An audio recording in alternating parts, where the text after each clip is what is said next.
Another thing I see a lot of people do is they just lubricate their chain really heavily, blah, blah, blah, put a whole bunch on there, and then they just go ride. That's not ideal.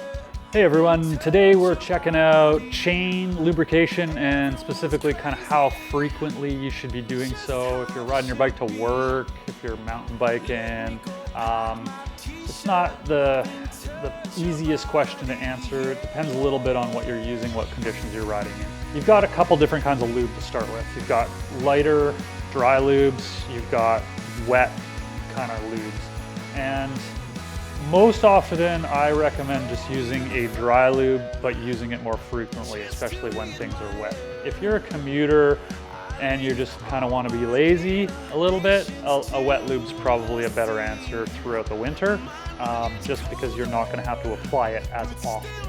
First off, you get home after your ride, don't do it before your ride, but after your ride, when you get home, you wipe off your chain, try to get some of the dirt that's collected from your current ride with a rag. You lubricate.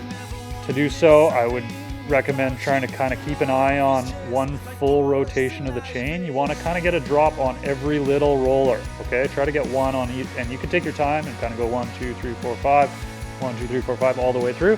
You want to get at least a drop on every roller.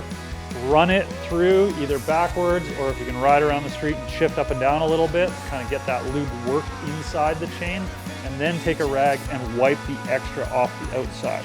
That's going to leave it nicely lubricated. And if you're doing it really well like that every time with a light dry lube, you can almost do that every ride.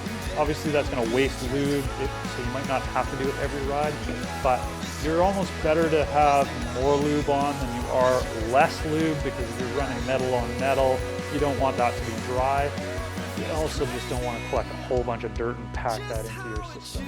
Hope that helps with your tips here, and if you have any questions, let us know in the comments below.